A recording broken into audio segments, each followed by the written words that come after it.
Have you ever heard about COC filaments? Neither do I, and these are reinforced with carbon and glass fibers. So let's learn something new together.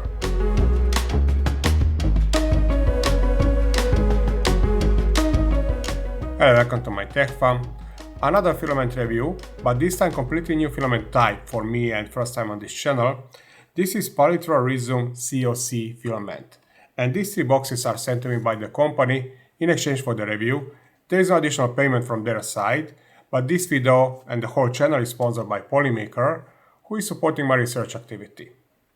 These are not cheap filaments, $99 for half kilogram spools, so I believe that many of viewers will consider this as a sponsored video. It's their choice, but anyway, I'm a curious person and I'm creating same video, is it sponsored or not. So this is cyclic olefin copolymer filament reinforced with glass and carbon fibers, and the third spool is the support material. According to the PDF which I got from them, it's not even on the website, outstanding surface finish, dimensional stability, and near isotropic strength. This is interesting because usually fiber reinforced filaments will be weaker along the z-axis, but we will see what is the case here. Without a need for the drying, so it is not moisture sensitive filament. Chemical and cold resistancy, UV stability. But about this chemical resistancy, due to its poor chemical resistance to the hydrocarbons, like oil and gas products, it is not ideal material for the automotive applications. A heat deflection temperature is around 73 degrees Celsius, which is closest maybe to the PETG filament if I have to compare it to some familiar filament type. And here you can see some additional information about the chemical resistancy. It is the same for the carbon and glass fiber versions.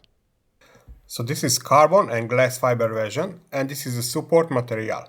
But they have bigger friction, so it is not recommended to place them into the AMS, but I wouldn't recommend it anyway because it is too expensive to have so much waste material.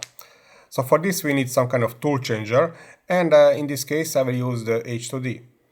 Print settings are the same for the both materials.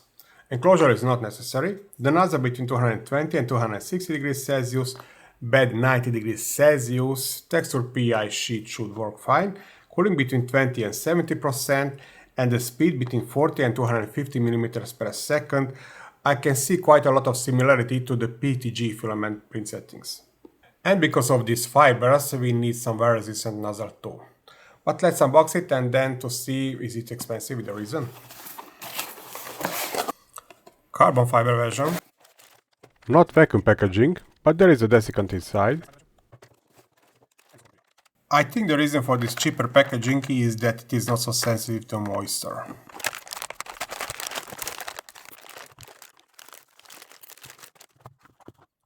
Carbon fiber, glass fiber version, and the support material.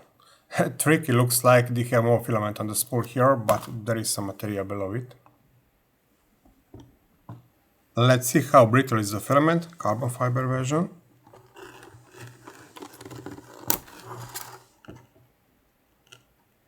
Not too brittle. Interesting, I can see some whitening on the surface.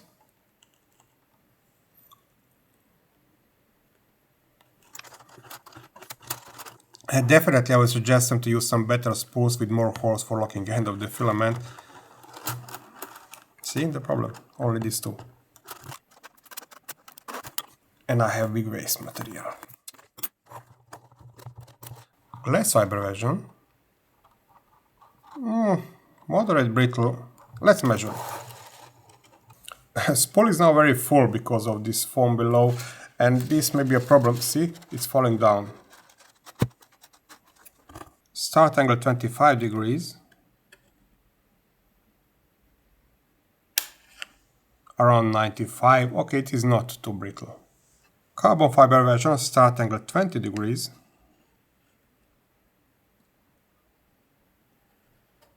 It's not even broken completely, but around 100 and 105.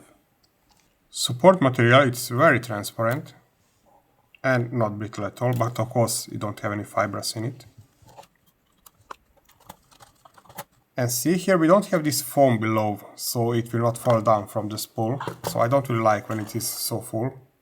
I have some feeling from this packaging that these are still some kind of prototypes. I got the profiles for the X1 carbon and it's same for both materials. It is modified generic PC profile, 90 on the bed, 250 degrees Celsius on the nozzle, and 30 flow rate, which I reduced back to 16. I think for the carbon fiber version I shouldn't go so fast. And this is the part cooling, so very similar to the PETG actually. The printing was completely fine. Textured PI sheet without any glue. This is the carbon fiber version and this is the glass fiber version. Printing was okay, no warping. And this is that rack gear, which you maybe saw in one of my earlier videos. The support material goes into the AMS, diameter is noticeably smaller, and the carbon fiber version to the external spool holder and the left nozzle on H2D. Even if both could go into the AMS, this material is too expensive to have big amount of the base material. It cannot pull it in for some reason.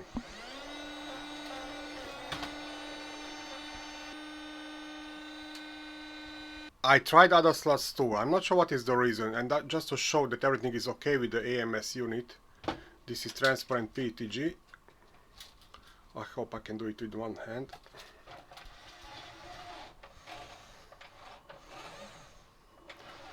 So I'm not really sure what is the real reason why you cannot pull this one. Is it too smooth? I will check the diameter.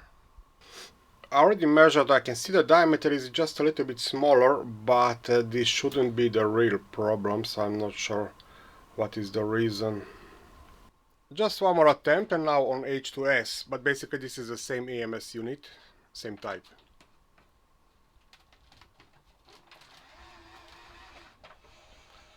And it stops. Maybe the diameter of the spool is the reason, I'm not sure. And I can hear it spooling, but it's not rotating.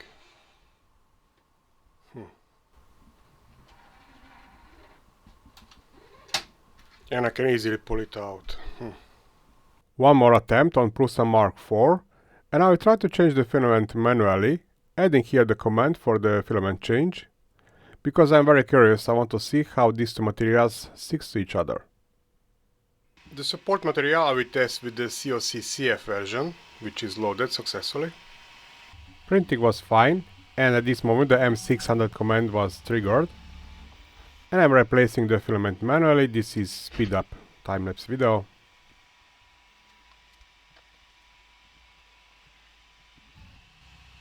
Without any problems, the support material is loaded.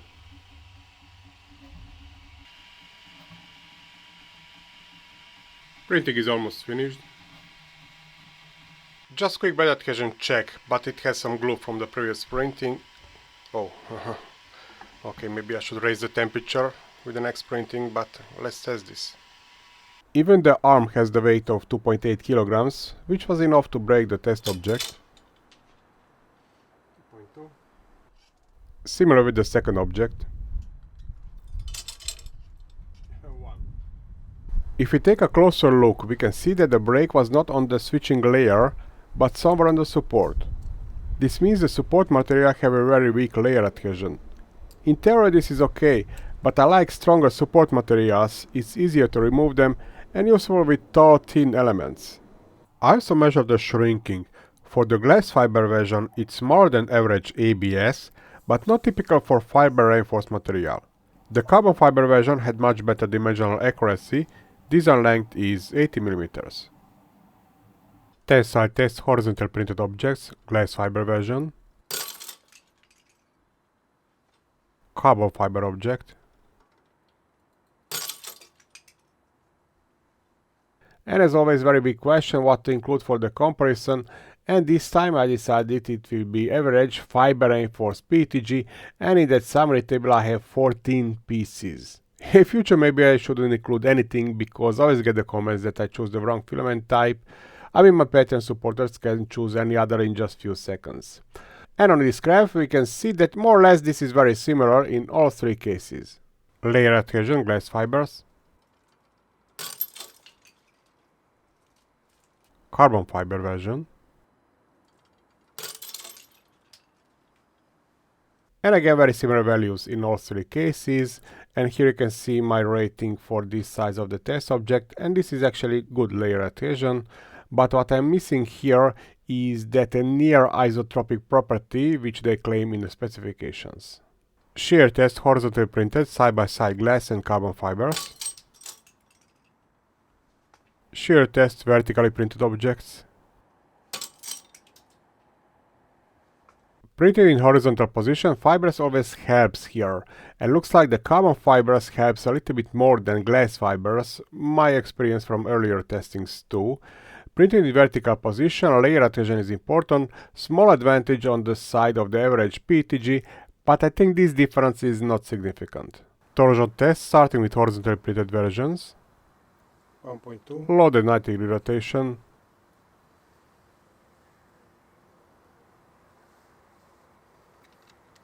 1.9. And the maximal load. 1.9. Vertically printed versions. Surprising, loaded 90-degree rotation. And the maximal load. It is very rare that I can do more than 90-degree rotation with vertically printed objects. Printed in horizontal position, loaded 90-degree rotation is basically equal in all three cases. Printed in vertical position, a small advantage on the average PETG, but this difference is very minimal because basically the accuracy of my equipment is 0.1 Newton meters. But what is really rare that I can do more than 90-degree rotation with these vertically printed objects. Crypt has a deformation on constant load of 1.25 kilograms.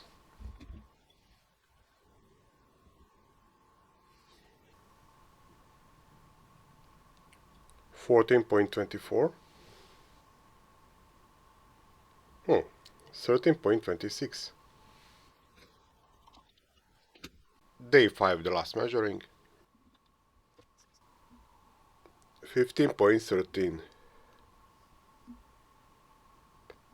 30.72. Removing the load. Interesting, the permanent deformation is very similar. On this graph we can see the distance between two reference surfaces, and we can see less deformation on the carbon fiber version compared to the glass fiber, and on the average PETG we can see a little bit more deformation compared to the COC filaments. I'm recording only first 2 days. Actually now I'm recording all 5 days, but I don't have enough data to present it here. And the creeping is actually the difference between 2 days, and that's presented on the second graph. And we can see basically only on day 1 it has some creeping, but after this it basically became almost zero. And less creeping on the carbon fiber version. And the average PETG, interesting, it is somewhere between 2. Temperature test in the oven. I want to record the temperature of the first noticeable deformation. And 2 in the middle are the filaments from this video. And they started to form at approximately 80 degrees Celsius, which is just a little bit above the average fiber reinforced PETG. Impact test, and I'm starting with ISO standard. And first 3 test objects will be the glass fiber versions. Slow motion 50%. And this is the carbon fiber version. And the result in right upper corner. And now moving to the sharp impact testing. Glass fiber version, and now the carbon fiber version, and again the results.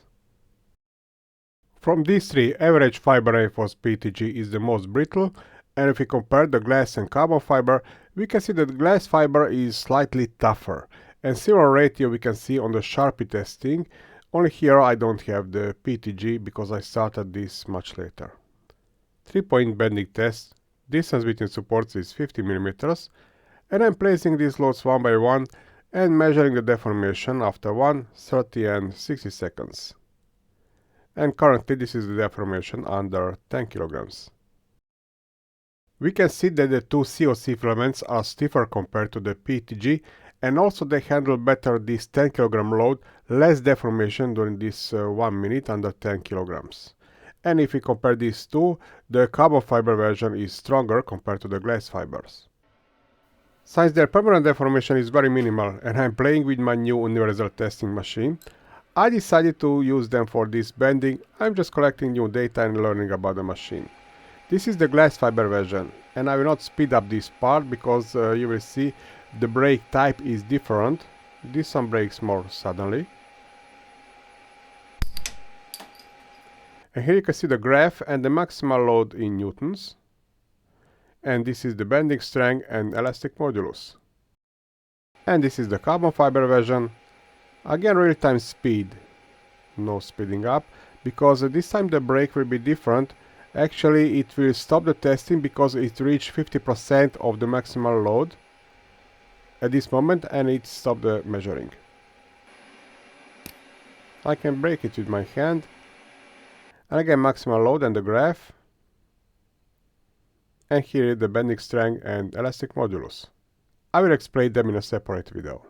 Actually, I start collecting this data too in that summary table for my Patreon supporters, of course with a separate test object. And the maximal load is proportional with the bending strength, so that's why this is not presented on a separate graph.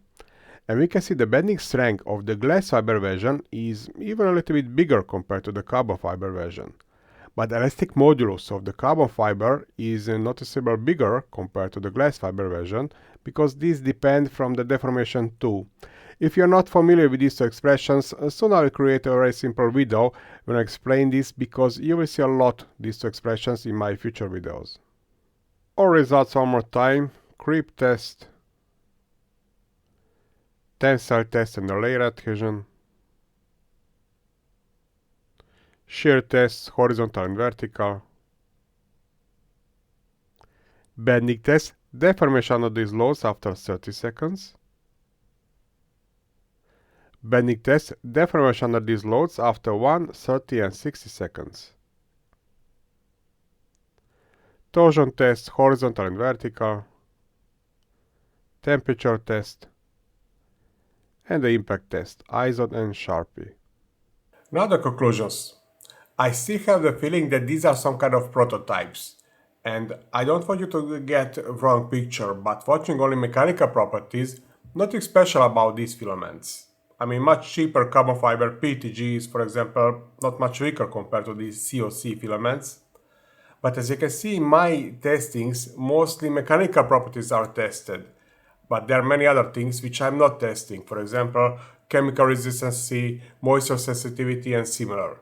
And I really appreciate that some company tries to create new filament type, because with this we can find some great materials and not just copying existing but is selling PETG and another silk PLA and similar.